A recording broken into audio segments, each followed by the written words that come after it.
เจอกันอีกเช่นเคยนะครับกับ JR Forza 450 นะครับฝากกดติดตามกด Subscribe กดไลค์กดแชร์ให้ผมด้วยนะครับสำหรับมือใหม่ที่กำลังฝึกอยู่นะครับก็ตามกันมาเลยนะครับ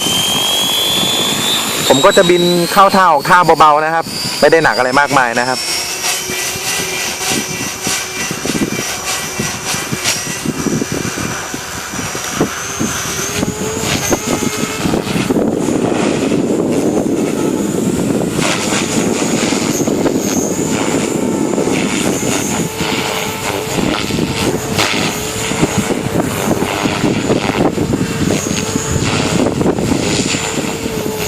ลมแรงเหมือนกันนะฮะ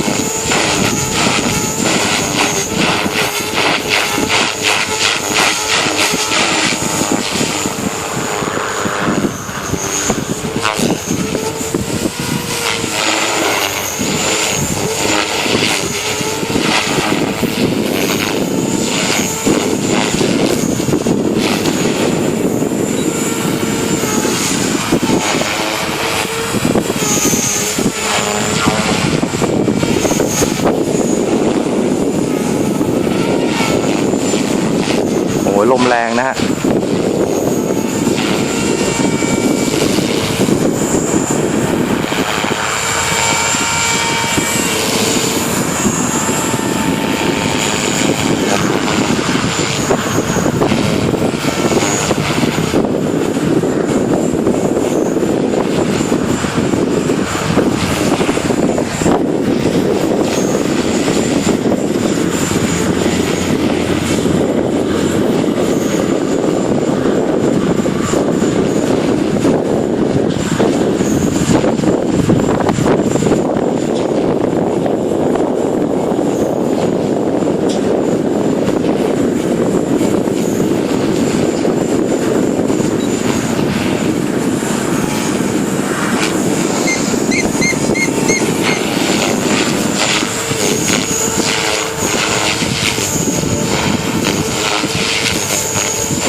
ก็ขอฝากกดติดตามกด Subscribe กดไลค์กดแชร์กดกระดิ่งให้ผมด้วยนะครับเช้านี้กับ JR Forza บิน